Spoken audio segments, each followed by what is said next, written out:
कि शिव नहीं तो कोई नहीं। क्या उमा के जैसा है कि वर हूं शंभु नहीं तो रहूं कुंवारी, वरण होगा तो सिर्फ शिव का नहीं तो किसी का नहीं होगा। क्या ऐसी भक्ति है? अगर है तब भी शिव के लिए है आप, और नहीं भी है अगर, तो ये रास्ता बहुत सरल है कि गुरु मान लीजिए, तू गुरु बनाना हो जकर देहल चोला बा, दुनिया का भी कह के देवे वाला भोला बा। तो दुनिया क्या देती हमको? दुनिया तो कभी प्रेम देती है, कभी अपमान करती है, कभी अपना बनाती है, कभी पराया कर देती है। लेकिन महादेव तो ऐसा नहीं करते। वो एक बार अपने हो जाते हैं तो हमेशा अपने ही रहते हैं। तो शिव की पूजा और शिव की चर्चा में, दोनों में बड़ा भारी अंतर है। लेकिन शिव की चर्चा आपके मेरे मन में धीरे धीरे शिव के विचार को, उन्हीं के भाव को, उन्हीं के प्रेम को, उन्हीं की भक्ति को गहरा करता चला जाता है। और साहब महेंद्रानंद जी ने कहा है कि शिव की शिष्यता में एक ही चीज अनिवार्य है। क्या? शिष्यानुभूति पढ़ी है आपने? साहब की बोली हुई, वो लिखी हुई किताब है, छोटी सी, 1990 के दशक में छापी गई थी। आप में से किसी ने शिष्यानुभूति पढ़ी है? आओ चले शिव की और किताब में भी है वो, आपने किसी ने पढ़ी है? गढ़वा में कोई पढ़ा ही नहीं शिष्यानुभूति, पढ़े हैं ना कुछ लोग? तो उसमें एक ही चीज अनिवार्य है, कुछ नहीं है तो कोई बात नहीं, अस्थाई शिष्य भाव, यही एक अनिवार्य चीज है। लेकिन ये अनिवार्य चीज जो है बड़ा मुश्किल है, बहुत कठिन है। लेकिन करत करत अभ्यास के जरमति होते सुजान, करत करत अभ्यास, यानी शिव की चर्चा करते करते, शिव की बात करते करते, दूसरे को स्टेशन पहुंचाते पहुंचाते हम भी पहुंच जाते हैं। दूसरे को महादेव का रास्ता दिखाते दिखाते हम भी उस रास्ते पे चलने लगते हैं। कहता है ना, हमको नहीं देखा हुआ है, तुम दिखा दो, तो हम भी तो उस रास्ते पे चल देते हैं।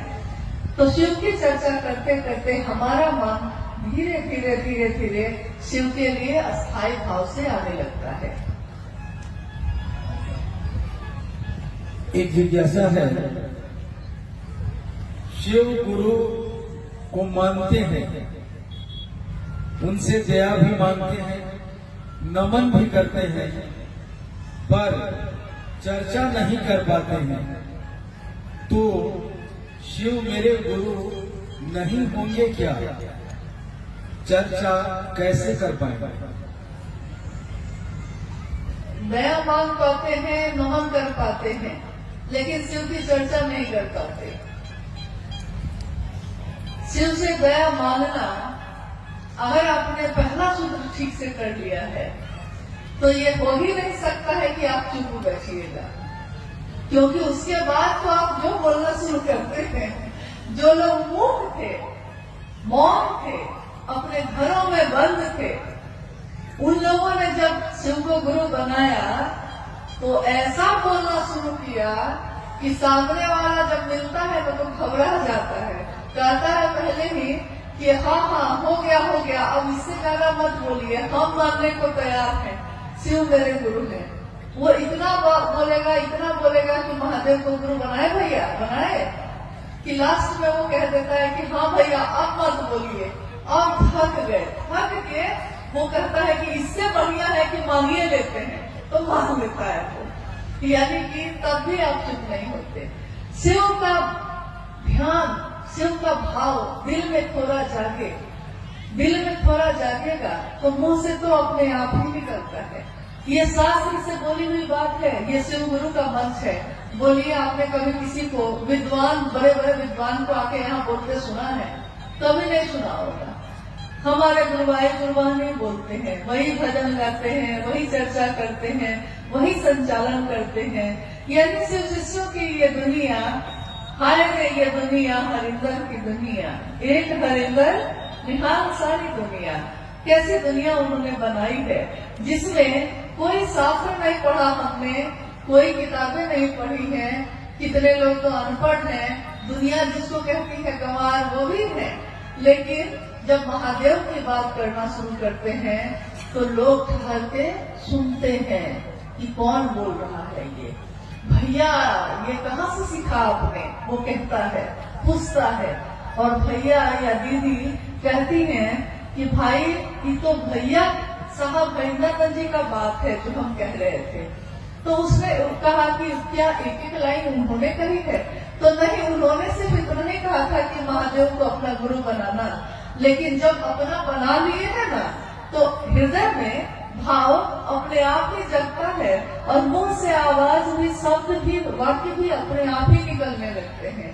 यानी कि महादेव का ध्यान थोड़ा सा हो जाए, थोड़ा सा भाव हृदय में जग जाए तो चर्चा तो आप खुद ही करने लगते हैं, फिर आप रुकिएगा ही नहीं। इसलिए महादेव से दया जो आप कह रही हैं कि हम मांगते हैं, उसको सचमुच में मांगिए। इसके लिए मांगिए कि महादेव आपका काम मुझसे हो सके, इसके लिए मांगिए। बाकी तो उनकी दया से ही सब कुछ हो जाता है। आप खुद सोचिए, साहब के जीवन में अभी आपने थोड़ी देर पहले सुना, शिव की शिष्यता की पृष्ठभूमि, व्याप्ति, प्रयोजन, यानी साहब के जीवन की घटनाओं के बारे में आपने सुना। साहब के जीवन में 1974 में उन्होंने शिव को गुरु माना, 1975 में नमः शिवाय मंत्र आया, 1986 में आकाशवाणी हुई थी जिसमें आवाज आई कि तुम जो करते हो दूसरे को करने को नहीं कहते। और उसके बाद, इस घटना के बाद से साहब दूसरों से भी कहने लगे। हालांकि 1982 से उन्होंने शिव की बात शुरू कर दी थी, लेकिन 1986 के बाद से ये बात बहुत रफ्तार से होने लगी। लेकिन पहला सूत्र क्या है? क्योंकि कहा जाता है कि गुरु का आदेश शिष्य के जीवन का आधार होता है, तो इस तरीके से तो आकाशवाणी जो हुई थी, गुरु का आदेश तो वही था, पहला सूत्र तो वही होना चाहिए था। लेकिन पहला सूत्र क्या हुआ? शिव से दया मांगना। यानी शिव से दया मांगना। साहब ने कहा कि मैंने अपने जीवन की घटनाओं से ये समझा है कि ये नमः शिवाय का आना और जाना ये भी शिव की दया है। ये आकाशवाणी का मुझको प्रेरित करना महादेव के काम को करने का, ये भी महादेव की दया है। मेरे मन में इस श्लोक का गूंजना कि गुरु र ब्रह्मा गुरु र विष्णु गुरु र देवो महेश्वर गुरु साक्षात पर ब्रह्म तस्मै श्री गुरुवे नमः। और मेरे मन में गुरु भगवान होते हैं तो भगवान गुरु क्यों नहीं है, भगवान को ही गुरु मान लिया। ये प्रेरणा मेरे मन में भरने वाले शिव की दया है। उस प्रेरणा के बाद मैंने शिव को गुरु मानने के बाद अपनी पत्नी से कहा, उसके बाद दुनिया के लोगों से कहा, नमः शिवाय आया, आकाशवाणी आई, दुनिया में लोग, कुछ लोग 12 लोग 13 लोग पहले शिव के शिष्य बने, फिर उसके बाद सैकड़ों लोग बने, हजारों बने, लाखों बने। आज शिव शिष्यों की संख्या करोड़ों में है। यहाँ तक कि लोग कहते हैं कि गणना हो सकती है क्या? तो हम लोग कहते हैं कि यह असंभव है। क्यों? क्योंकि जैसे ही गणना शुरू करिएगा, इधर से शुरू कीजिएगा कि तब तक तो दूसरा प्लॉट जारी है। मतलब अभी 5 आदमी का किया है तो 10 आदमी तो और घोषणा होकर रेडी है। कितनी की गणना करिएगा, कितनी की गिनती करिएगा? तो देखिए, गणना नहीं हो सकती, इतने शिव के शिष्य हैं। किसके कारण हुआ? तो पहले सूत्र में साहब ने कहा कि शिव की दया के बिना यहाँ कुछ भी नहीं हो सकता, यहाँ करने जैसा कुछ भी नहीं है। मात्र महादेव की दया ही करने लायक है। देखिए, अभी हम लोग आए तो धूप थी इतनी तेज, महादेव के भाव में हम भी हैं, महादेव के भाव में आप भी हैं। क्या मौसम नहीं बदल गया? कब हवा ठंडी हुई आपको पता भी नहीं चला, आपका ध्यान भी नहीं गया। इससे पहले बहुत गर्मी थी। तो मौसम बदलते हैं, भाव बदलते हैं, मन बदल जाता है, गलतफहमी खुशफहमी में बदल जाती है, कुछ भी हो सकता है यहाँ। तो महादेव की दया से सब कुछ हो सकता है। तो पहले सूत्र में साहब ने कहा कि महादेव की दया ही शिष्य के जीवन की शुरुआत करता है। अगर नींव का पत्थर मजबूत हो तो उसमें कितनी भी बड़ी इमारत बनेगी वो मजबूत होगी।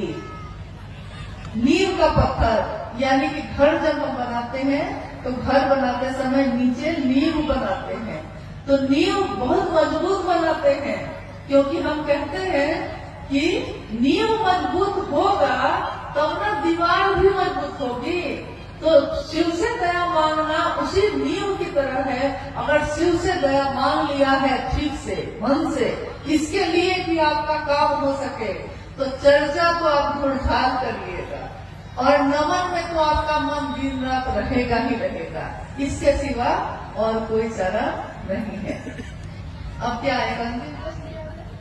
हाँ, एक अंतिम जिज्ञासाएं तो बहुत हैं, लेकिन हम सभी समय में बंधे हैं, इसलिए एक अंतिम जिज्ञासा है कि हम गुरु भाई बहनों,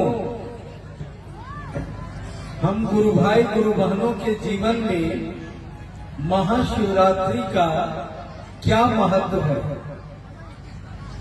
हम लोग महाशिवरात्रि क्यों मनाते हैं? हम सभी गुरु भाई गुरु बहन यानी शिव के शिष्य, हम सभी गुरु भाई गुरु बहनों के जीवन में महाशिवरात्रि का क्या महत्व है? हम महाशिवरात्रि क्यों मनाते हैं?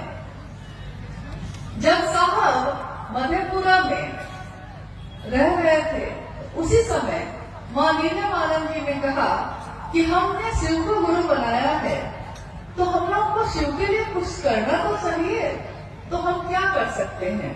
और कमरे में कुछ लोगों के साथ शिव चर्चा शुरू हो चुकी थी, तो साहब ने कहा कि भाई क्या किया जाए बताओ। मां नीलम ने कहा कि शिवरात्रि का आगमन हो रहा है, क्यों नहीं हम सभी जो कुछ गुरु भाई गुरु बहन हैं, हम मिलकर शिवरात्रि का आयोजन करें। तो साहब ने कहा कि ठीक है, किया जाए।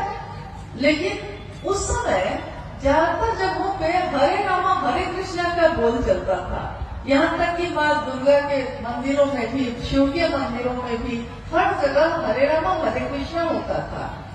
तो साहब ने कहा कि यार इन महाशिवरात्रि का आयोजन है, शिव की पूजा करेंगे, लेकिन बोल क्या होंगे, हम बोलेंगे क्या उसमें? तो मां नीलमानंद जी ने लिखा, हरा भोला भोला भोला भोला हरा हरा,